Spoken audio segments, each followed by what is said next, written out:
Jehová está en su santo templo. Aleluya. Jehová tiene en el cielo su trono.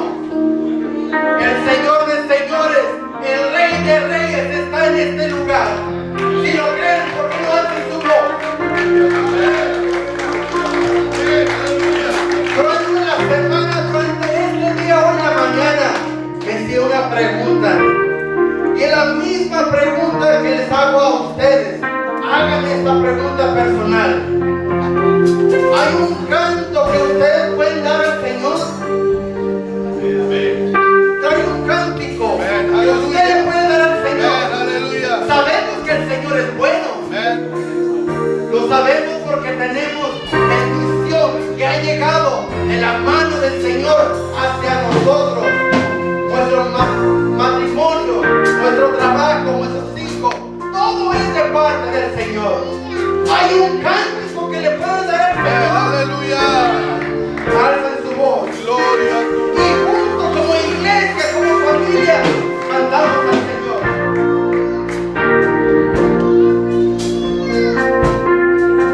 Señor,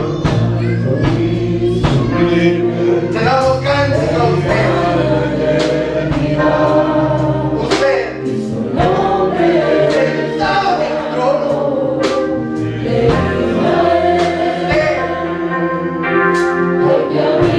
alto y sublime en su trono celestial.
Al Señor sea la gloria y la honra.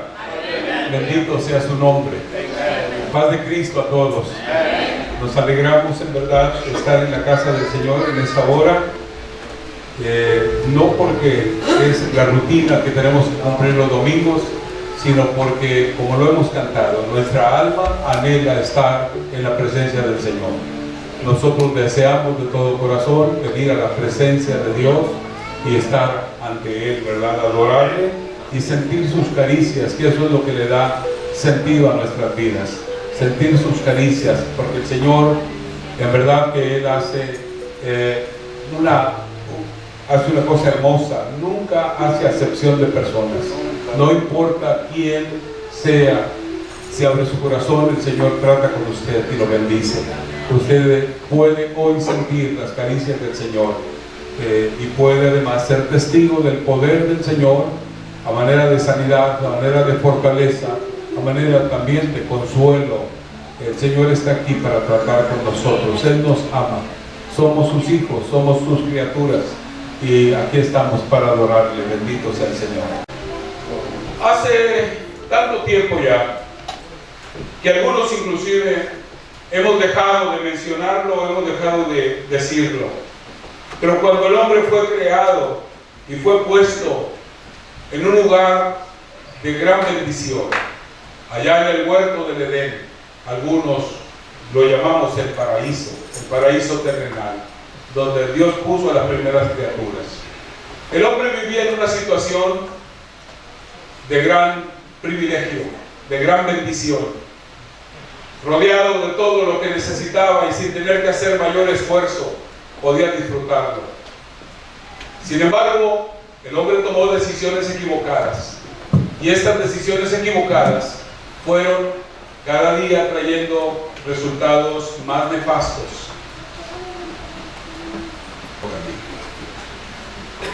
Y el hombre tomó decisiones equivocadas que trajeron y han venido trayendo cada vez más y más dolor, maldad, perjuicio a la vida de la humanidad. Los hijos de aquellos dos primeros, llamados Caín y Abel, fueron la alegría de sus padres, como hoy está siendo la alegría de todos nosotros la presencia de los pequeños. Sin embargo, cuando ya crecieron y vinieron ante el Señor para adorarle, haciendo lo correspondiente cada uno de ellos, la gracia del Señor no favoreció a uno de ellos porque la actitud no era la correcta. Y aquello lo llenó de ira, de celos, de sentimientos adversos en contra de su hermano.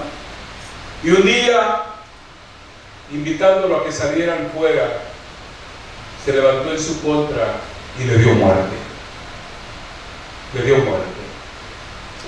Y las palabras que luego vinieron de parte del Señor fue: ¿dónde está Abel tu hermano? ¿Dónde está Abel tu hermano? Y él respondió: no sé. Si se hubiera quedado hasta allí, ya había dicho una mentira suficiente, pero todavía dijo algo peor. Dijo: ¿soy yo acaso guarda de mi hermano? Por favor, siéntese. Aleluya.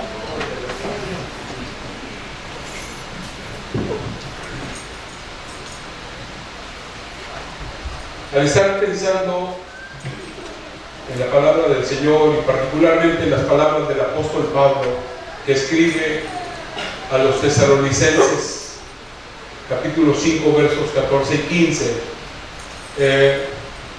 venían a mi mente de manera muy fuerte las palabras expresadas por Dios y la respuesta que Caín le dio de una manera irresponsable. ¿Dónde está Abel tu hermano? ¿Dónde está tu hermano? La respuesta irresponsable: yo no sé. ¿Acaso soy yo guarda de mi hermano? ¿Qué tengo yo de compromiso o de responsabilidad en cuanto a mi hermano. Son cosas que a veces nosotros no consideramos de manera seria. Yo quiero decirles que, bueno, una de las cosas que Pablo marca de manera muy clara en las diferentes cartas que escribe es precisamente la práctica de un cristianismo genuino, auténtico, y no tan solamente la observancia de una especie de religión descomprometida en la que no haya mayor cosa que hacer ni en favor de la comunidad de la que se forma parte, pero ni tampoco del mundo mismo en el cual vivimos. Una de las cosas que Pablo hace de manera muy marcada, y voy a leerlo luego a continuación, es mencionar precisamente que nosotros no tenemos responsabilidades tan solamente para con nosotros y para con Dios, porque a veces el mundo de algunos de nosotros se reduce a solamente mi compromiso, mi deber para conmigo y para con Dios, y punto. Fuera de allí, el mundo nuestro es en ese sentido. Se maneja de manera solamente vertical hacia Dios. Y alguien ha usado la ilustración de la cruz diciendo que la cruz es el símbolo por excelencia del cristianismo, porque la cruz está constituida o formada por dos líneas, una de ellas vertical, que es la que tiene que ver con el tratar de manera directa, de manera constante, de manera continua con Dios, la verticalidad de la vida espiritual.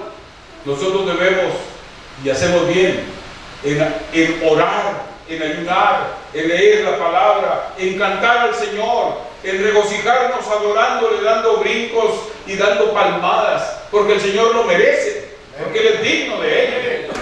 Pero cuando hacemos esto, no podemos ignorar o no podemos excusarnos que la cruz misma y nosotros tenemos que ver que hay una horizontal, una línea horizontal, que es la que nos comunica con los que están en nuestro alrededor. No podemos ignorar a los que viven junto con nosotros, nuestros semejantes, particularmente nuestros hermanos, pero también aquí, más allá todavía de la comunidad de fe, más allá de la iglesia, más allá de la congregación, están muchos que sufren, muchos que están precisamente pasando por tiempos difíciles. No hay nada más falso, y lo tenemos que decir, que una espiritualidad ajena de quienes viven en nuestro alrededor. Cualquiera que vive ensimismado, que viva metido solamente en su propia vida, en sus problemáticas, y ese sea todo su preocuparse, está equivocado. Muchas veces no salimos del hoyo porque nuestra visión de lo que es la vida es muy escasa. Y a veces cuando nos miramos a nosotros mismos solamente, pareciera ser que los problemas se hacen más grandes y a veces más difíciles de ser resueltos. Voy a leer para ustedes este pasaje, que son palabras de San Pablo, primero a los Tesalonicenses capítulo 5, versos 14 y 15, y en ellas Pablo nos lleva o nos guía hacia precisamente el entendimiento de lo que debe de ser nuestro actuar como creyentes, como hijos de Dios. Dice: también os rogamos, hermanos, que amonestéis a los ociosos, que alentéis a los de poco ánimo, que sostengáis a los débiles, que seáis pacientes para con todos.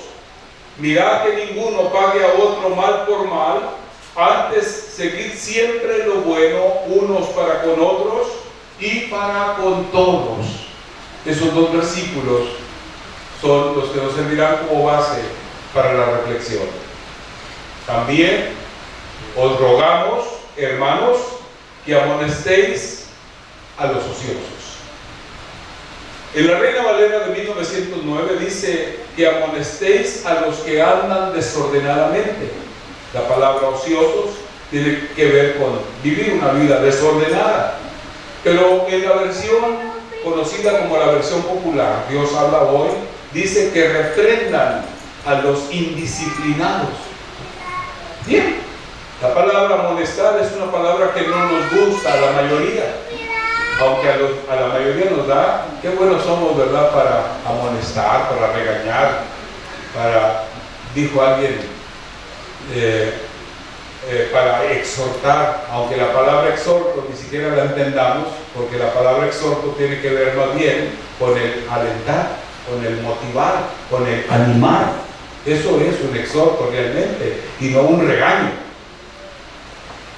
El sentido sugerido es hacia las personas que no admiten ser gobernadas. En todos lugares existimos ese tipo de gente, me incluí yo allí, porque honestamente a la mayoría no nos gusta que alguien nos diga qué hacer. No. Tan fácil, ¿verdad? Así, tan fácil como decirlo. A mí no me diga qué hacer, yo sé bien lo que tengo que hacer. Como que es una reacción natural de autodefensa. Caín prácticamente le contestó a Dios en esos términos: ¿soy yo acaso guarda de mi hermano? O sea, ¿me tienes que venir a pedir a mis cuentas por quien yo no tengo que dar cuentas? Yo no tengo que dar cuentas por nadie más que por mí. La palabra desordenado se usaba en el tiempo antiguo en referencia a los soldados que abandonaban sus puestos sin dar una palabra de explicación a sus superiores. Los tales siempre eran perseguidos. Si esto no era algo crítico, pero en medio de una guerra, un soldado que olvida o que abandona su puesto debe de ser ejecutado. Se le debe de aplicar la ley marcial. Y nosotros, si somos o si reconocemos que somos soldados, debemos de mantenernos en nuestros puestos de manera permanente. Y si abandonamos nuestros puestos de servicio delante del Señor, somos entonces dignos de ser llamados a tener que sufrir la más seria de los castigos o de las llamadas de atención. Probablemente cuando Pablo escribe estas cosas se está refiriendo a algunos de los tesalonicenses que habían dejado de cumplir con sus responsabilidades y quizás habían dejado de cumplir con sus responsabilidades pensando, como era el anuncio de los apóstoles y como sigue siendo el anuncio todavía en este tiempo por parte de la iglesia, de que el Señor Jesucristo ya estaba por regresar y que por lo tanto pues no hacía falta esmerarse en lo que se estaba haciendo. ¿Para qué andar contando? El Señor ya va a venir. ¿Para qué andar? Bueno, ¿para qué tenemos que ir a trabajar? Pues también, inclusive, ¿para qué te afanas tanto? Mejor, diga, hay que vivir una vida tranquila, en oración delante del Señor. Y eso de ensimismarse en oración, bueno, alguien dijo, orar, primero nos llevan a la oración. Sí, hermano, póngase a orar, pero no se olvide de lo demás. Eso es lo que significa. Si yo digo que me tengo que dedicar o que no hago mi deber porque estoy ocupado en la oración, no estoy haciendo bien el trabajo tampoco. Debo de orar. Esto es necesario hacer sin dejar de hacer lo otro, dice en una parte, no refiriéndose a eso precisamente, pero la tomo fuera de contexto para tan solo ilustrar. El Señor estaba por regresar y entonces no necesitaban ellos esforzarse tanto. Y esta era una forma de ociosidad, era una manera de desorden, era no cumplir precisamente con el deber. Cristo ya viene, pero la Escritura dice, y el Señor mismo lo dijo, bienaventurado aquel siervo que cuando su Señor viniere, que cuando su Señor regresare, lo encuentre haciendo, ahí está el énfasis, lo encuentre haciendo, lo encuentre ocupado, lo encuentre realizando las tareas que debe de realizar. Cristo ya viene, no debemos de dudarlo, pero nos tiene que encontrar ocupados en su obra. Antes cantábamos un himno que decía, en la obra del Señor yo quiero trabajar, porque viene ya la noche cuando no se puede obrar. Y bueno, Otro canto decía, yo quiero trabajar por el Señor. Y dicen sus palabras, no permitas que yo llegue con las manos vacías. Debe ser un anhelar y debe ser un desear de todos los que formamos el cuerpo de Cristo. Es deber, entendamos nosotros de la iglesia o como iglesia tenemos el deber, como un cuerpo que somos, y como individuos en lo particular, corregir a aquellos creyentes que no viven una vida a la altura de la vocación cristiana.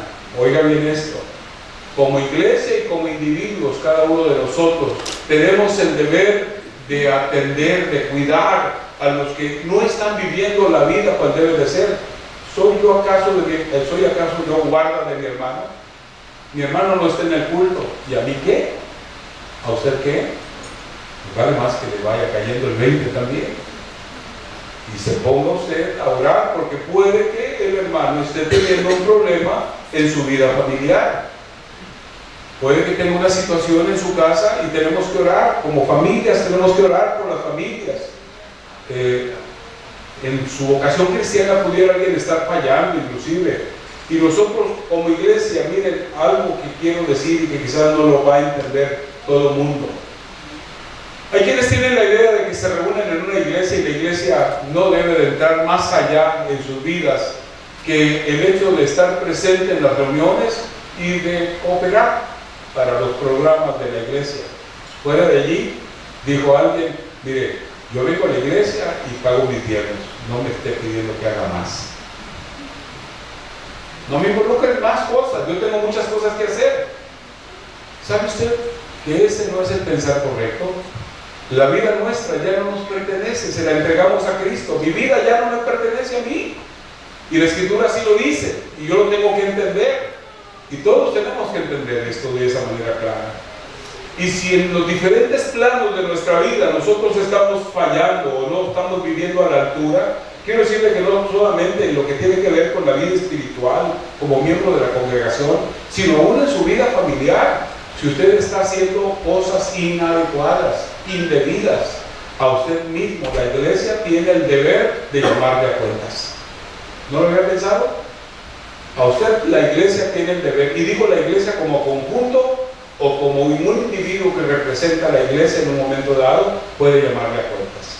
Usted no puede gritonear y maltratar a los miembros de su familia a su antojo. Si la iglesia se da cuenta de ello, la iglesia debe de amonestarle y debe enseñarle a corregirse para que viva una vida correcta. De otro modo, usted no está agradando a Dios, y entonces la iglesia no cumple su función de guiarlo en el sentido correcto. Paz de Cristo. Amén. Los tengo asustados, ¿verdad? Porque quizás no habían pensado en que pudiera ir hasta allá. La iglesia perdió hace mucho tiempo ese énfasis, y lo perdió porque la iglesia más bien se dedicó a, mira, entre menos les exiges y entre menos les llamas o les pides, es más fácil que caminen. Y pudiera quizás ser una verdad, pero se cría una familia irresponsable. Enséñale usted a sus hijos a no hacer nada y están felices en la casa. Los holgazanes no quieren ni siquiera ir a la escuela, ni siquiera quieren ir a trabajar. Pero póngase en un buen plan y luego los muchachos hasta lo van a amenazar. Me voy, yo no puedo vivir aquí ya más. Lo tienen a uno hostigado.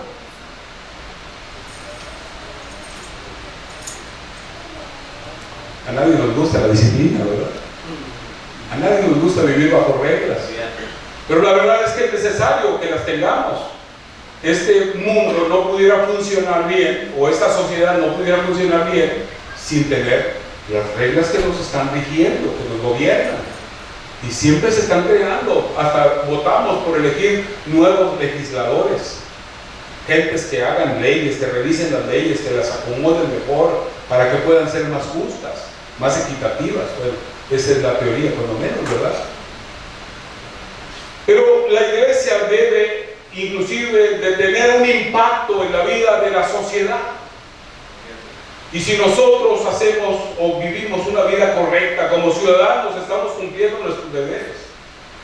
Si los cumplimos, vamos a impactar, vamos a traer bienestar a la sociedad. Pero si no los cumplimos, la sociedad misma seguirá de deterioro en deterioro y de mal en peor. Siempre irá de mal en peor. Entonces, eso de corregir o amonestar, amonestar a los ociosos, hermano, es algo que es una tarea de la iglesia. Si usted no lo había pensado y si no había escuchado antes que alguien hablara sobre esto, perdónenme, ¿verdad? Perdónenme, pero es deber nuestro como iglesia el tener que hacerlo. No el constituirnos en policías, en vigilantes, no, tampoco, pero sí dirigir, sí enseñar y corregir cuando uno se da cuenta de detalles. Una vez me acuerdo, me llamó un hermano para decirme que pues necesitaba que le ayudara.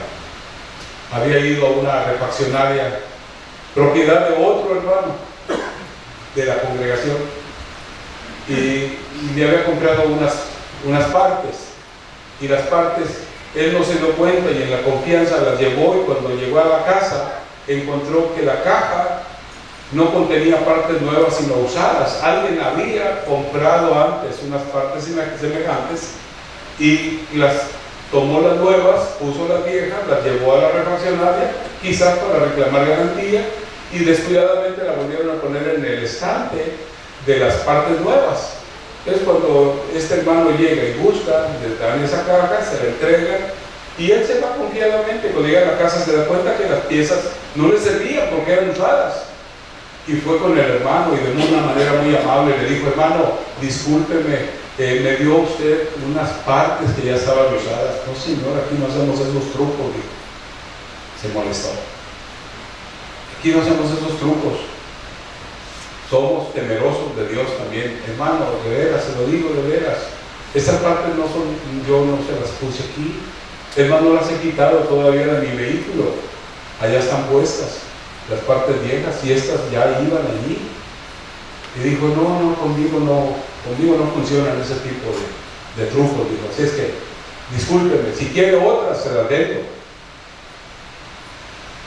Y el hermano se fue muy lastimado de allí y se fue a quejar conmigo.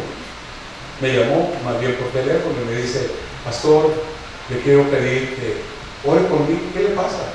Pues me siento bastante mal. A ver, hábleme de qué le está pasando. Ya me dijo esto y esto y esto. Le digo: claro que voy a orar con usted, pero vamos a hacer algo más. Vamos a ir usted y yo, le digo, para hablar con este hermano. Cuando llegué y me vio el hermano que llegué, dijo: ay, este hermano de veras, dijo, no tiene vergüenza. Dijo: ¿se atreve todavía a traerlo a usted para poder salirse con la suya? Le dije: hermano, ¿por qué no piensa de la manera contraria? ¿Por qué no piensa que bien pudo haber sido? Efectivamente, le digo que ustedes con un descuido, ya usted o alguno de sus empleados pusieron la caja en las partes nuevas. Digo, porque nosotros siempre tenemos cuidado, hermano, eso de siempre y nunca es una palabra que no habla de verdad. Eso de siempre no es cierto. Yo no soy siempre bueno, ni siempre soy malo tampoco. O nunca soy bueno y nunca soy malo tampoco. Son los extremos. Nadie puede tomarlas de esa manera. Digo, siempre y nunca son palabras que debiéramos de quitar del vocabulario. Y debemos de admitir la posibilidad de que nosotros mismos cometemos errores. Mire, hermano, usted váyase a predicar a su púlpito, me dijo. Aquí en mi negocio yo sé lo que tengo que hacer. A mí mismo. Dije, el problema es aquí el hermano. El problema es él. Su actitud no era la correcta. Y entonces le dije: mira, hermano, no hay problema. Le dije: ya entiendo que usted no tiene la actitud correcta, no es su proceder como cristiano. Mucho me temo, le digo, que si hago una sencilla encuesta con su clientela, se van a quejar de su manera, porque si a mí me está hablando en estos términos, ¿qué lo hará usted con otra gente? Dije: hermano, mire, le voy a aconsejar que nos vayamos de aquí y vayamos a comprar las partes que usted necesita en otro lugar. Pues sí, hermano, pero que hermano, no le haga la lucha de día más. Este hombre necesita una administración de otro nivel. Hay gente que se niega a aceptar, son ingobernables. Y bueno, se necesita, ¿verdad?, muchas veces el tener que ir más allá Y me acuerdo, pues, me quedé con esta palabra, no quise entrar en una discusión, después lo llamé a cuenta. Le dije, necesito, hermano, que platiquemos usted y yo. Y tuve que hablarle precisamente de mi deber como pastor, como guía, como líder de él y de su familia y de la congregación entera, y también de su posición de honestidad y también de pues, que tenía que ser él fiel, que tenía que tener temor y sobre todo respeto para con los demás. Al tiempo, este hombre, revisando su inventario, se dio cuenta que efectivamente había cometido un error, porque en el inventario estaban las partes usadas que se habían revuelto con las nuevas. Pero bueno, quiero decirles que nosotros tenemos que ir mucho más, pero mire, para que se alivie un poquito y vea que no es tan rígida o tan tirante la disciplina, una de las cosas que el apóstol también dice es que alentéis a los de poco ánimo. Alentar a los de poco ánimo. Bueno, en todos los lugares, en un momento dado, se puede llegar a tener una situación que nos roba el ánimo. En Tesalónica había creyentes cuyo ánimo era pues sumamente pobre. Estaban pasando por momentos difíciles. Esa falta de ánimo que ellos podían tener era quizás, como alguien dijo, pues es que es un descuidado espiritualmente hablando. Cuidado con lo que decimos. A veces somos muy ligeros para juzgar o para acusar.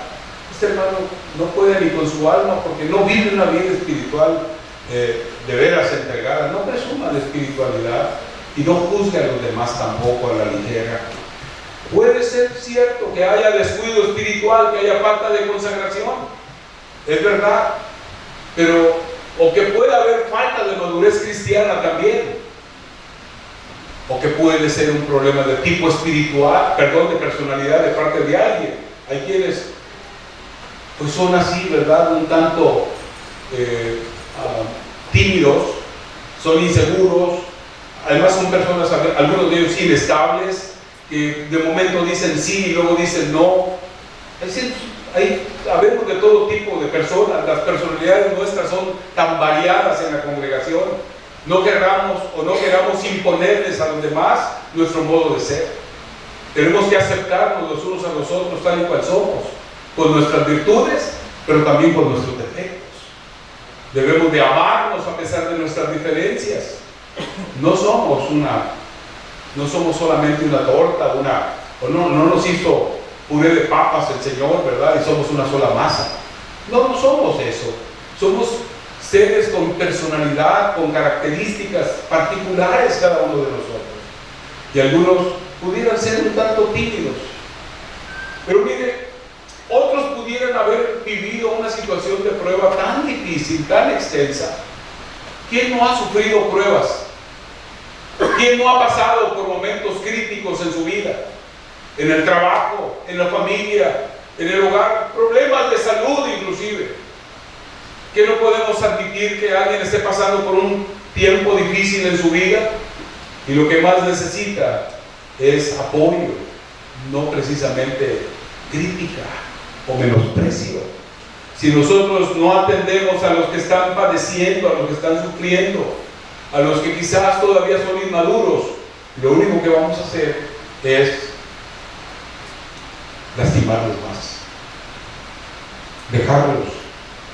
Nuestra obligación como creyentes es dar ánimo a los que se encuentran pasando por tiempos difíciles y especialmente a los perdidos. No nos envió el Señor Jesús a juzgar al mundo por causa de vivir una vida equivocada. Alguien vive una vida equivocada, una vida mal. No soy quien para irte a menospreciar y acusar de vivir una vida errónea. Debo llevarle palabras de esperanza, palabras de ánimo, palabras que lo levanten. Eso fue lo que hicieron con nosotros. Alguien se llenó de compasión, se llenó de amor y nos trajo una palabra de vida, nos trajo una palabra de esperanza. No debemos de olvidarnos que eso es lo que tenemos que hacer. Criticar al desanimado lo único que puede hacer es acabar con su vida espiritual, matarlo, darle el tiro de gracia. Si ya anda herido, pues lo que vamos a hacer es darle el tiro de gracia, ¿verdad? Muérete de una vez. No es la crítica la mejor respuesta. Así es que agrega el apóstol y dice que sostengáis a los débiles. Por un lado dice que alentéis a los de poco ánimo, pero también dice que sostengáis a los débiles. La palabra sostener tiene que ver con ese acto que tiene, ¿verdad? Cuando alguien está junto a una persona débil y que por su debilidad no se puede sostener de pie, ¿qué es lo que hace? ¿Solo tener el brazo ahí cerca o lo tiene detenido? Se le sostiene, ¿verdad? Se le da el brazo para que o sostente, o yo te echo el brazo por la cintura para ayudarte a que te mantengas de pie. No te dejo así nada más. O sea, estás muy débil. ¿Y aquí estoy? Estoy para sostenerte. De allí viene esa palabra, sostener. Para San Pablo, no era importante conocer los motivos de la debilidad de la persona. Más bien su interés era en ayudar. Nosotros a veces nos andamos metiendo en muchos detalles. No ande usted queriendo saber por qué. Es muy fácil juzgar y juzgar a la ligera. Alguien lo mira con la cara triste y pues luego andamos nosotros queriendo inventar razones, ¿verdad? Queremos leer la vida que ni siquiera sabemos exactamente qué está pasando. ¿Sabe qué? Si no tiene una buena palabra para esa persona que usted ve afligida o agobiada, mejor no le diga una palabra que lo va a desalentar más, que lo va a acabar. Aunque la debilidad pueda ser el fruto, sí, de vivir con falta de consagración, porque puede ser, alguien está débil porque vive una vida descuidada. Usted no es un juez para ello, usted es su hermano. Usted está para ayudarlo, para ayudarlo, sostenerlo y no dejarlo caer. Usted está aquí porque quizás alguien que pasó por una lucha muy intensa ya no tiene fuerzas para mantenerse de pie. Ha estado, usted no sabe, en su casa está teniendo una lucha intensa o está luchando personalmente, ¿verdad?, con huestes malignas que lo están precisamente tratando de oprimir o lo están oprimiendo. Yo estoy para sostenerlo, para ayudarlo, hermano. ¿Qué puedo hacer? ¿En qué te puedo ayudar? Déjame orar contigo. Comparte conmigo tu carga. Quiero unirme contigo en el ayuno y en la oración. Y sabe usted que cuando uno hace esto, el primer beneficiado o el más bendecido es uno mismo.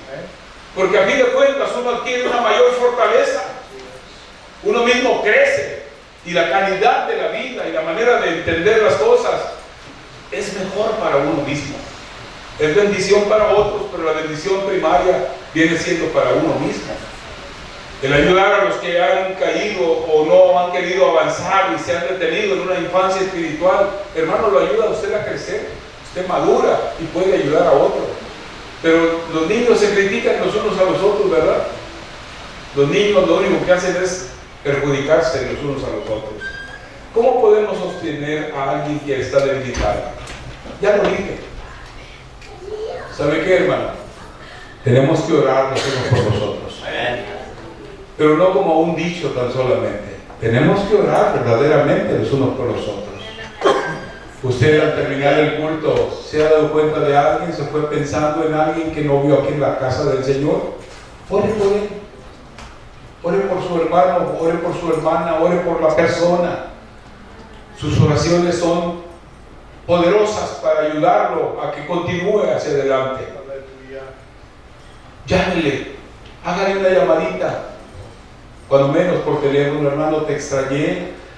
Si en algo te puedo ayudar, si estás pasando por una situación, dímelo para ver qué puedo hacer por ti. Qué triste es que alguien caiga en una situación y se retire y nadie se dé cuenta siquiera. Qué triste es eso, ¿verdad? Qué triste es eso. Echemos una llamada de vez en cuando ayudémosle, ofrezcámonos a ayudarle a solucionar los problemas que están o que quizás pudieran tener. Seríamos una congregación y podemos ser una congregación más alegre todavía, más feliz, porque qué bendición es cuando uno viene y sabe que los que están junto conmigo en el lugar donde me reúno para adorar son gente que me ama, gente que están preocupados por mí, me lo han mostrado con sus acciones, sus palabras son palabras de aprecio. Pero donde va uno y mira, siente las miradas acusadoras o las palabras que quizás sean un tanto de crítica, a veces un tono burlón, dice, no, se me hace que estoy en el lugar equivocado, no debo de seguir allí. Nosotros mismos pudiéramos a veces ahuyentar a los demás y a nosotros mismos, porque todo lo que el hombre sembrare, eso también se dará. Dedíquese usted a criticar a los demás y no crea usted que usted va a quedar salvo o salvo. Usted mismo va a tener que sufrir la crítica. Alguien dijo que los cristianos somos como las vides. ¿Alguien conoce las vides? Las plantas de uvas. No crecen muy altas, necesitan soportes, apoyos para poder crecer. Es una especie de enredadera. Si no tienen los apoyos suficientes, no van a poder inclusive dar su fruto. Y si dan fruto, el fruto puede que caiga a tierra, se lo coman los animales o se pudra. No alcanza a dar fruto, porque no tiene apoyos. Somos como las vides. Debemos de tener apoyos, debemos de tener quien nos soporte, nos sostenga.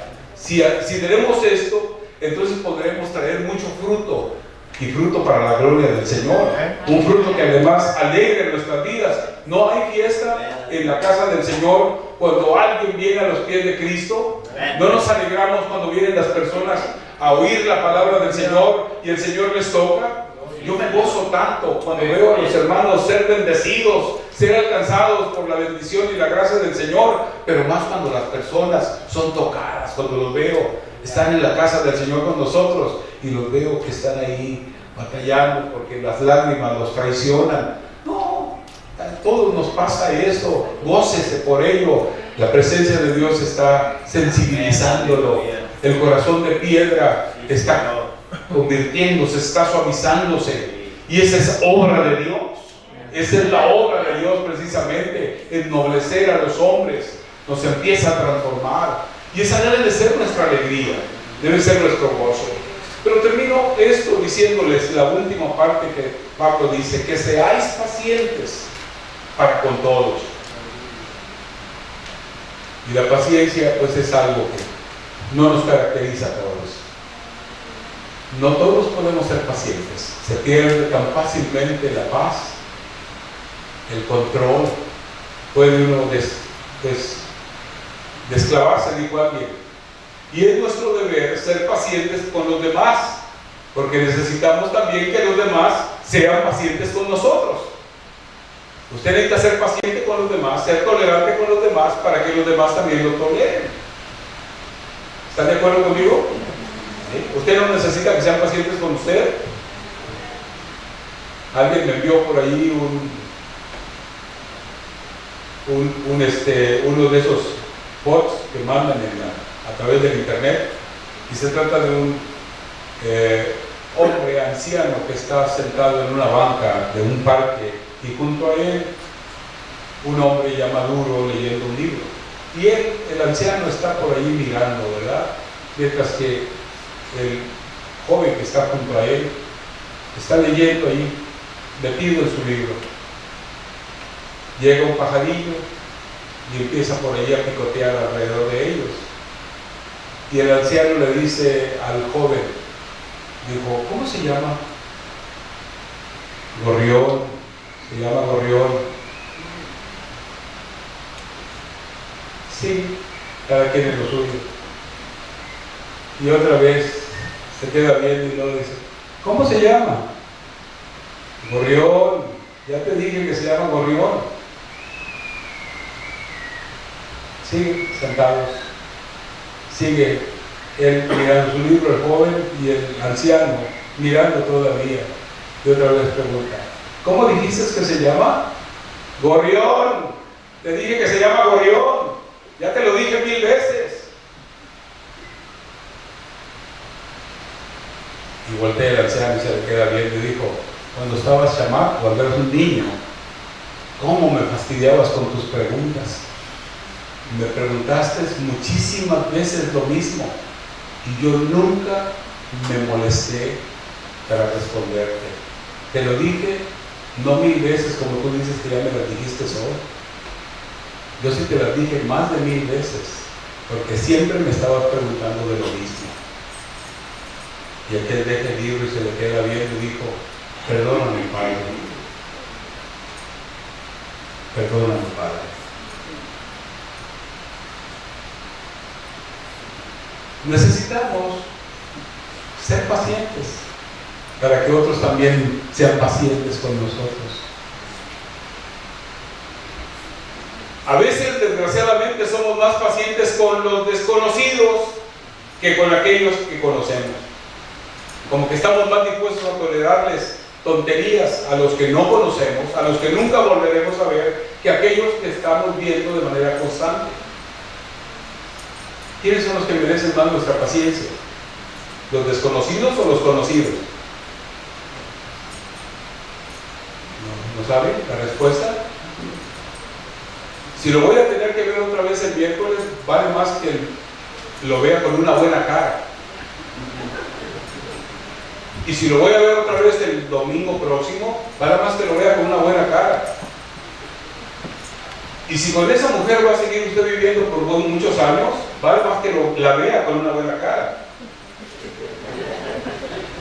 Y lo digo por ustedes también, que es algo en lo cual nunca pensamos. ¿Por qué tienen que ser pacientes con los que no? Si a los que realmente necesitan mostrarles el amor y tener paciencia con ellos, son a los que siempre tienen junto a usted.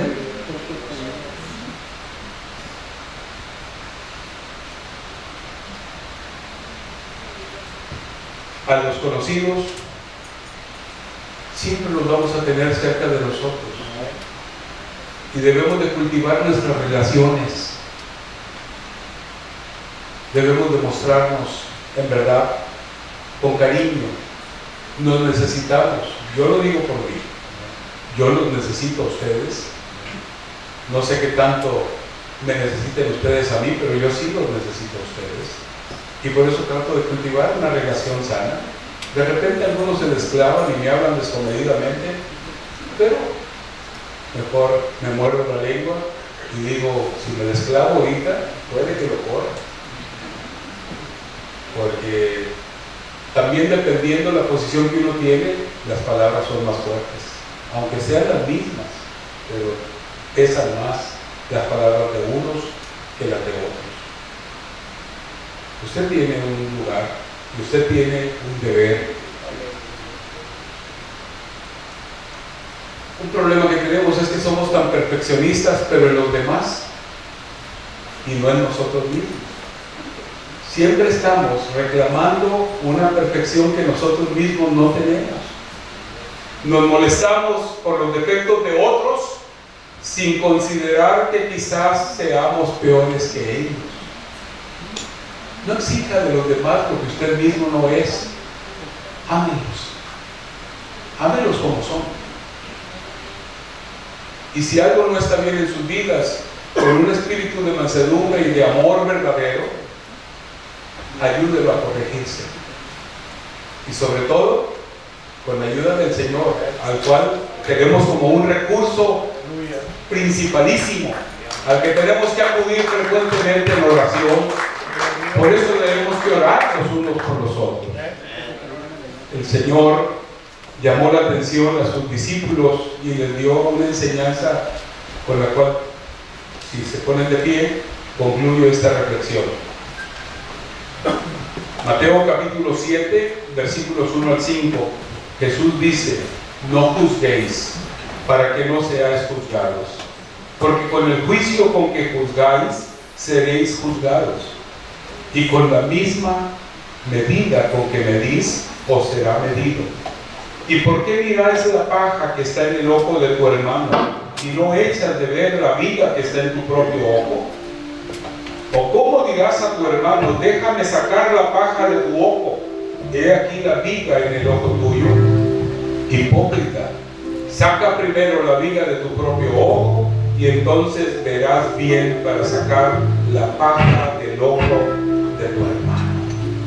Esa es la palabra de nuestro Señor Jesucristo. Y es palabra para aquí y para ahora, para mí y para ustedes. Es palabra para nosotros. Adoremos al Señor y entreguémosle nuestra vida de manera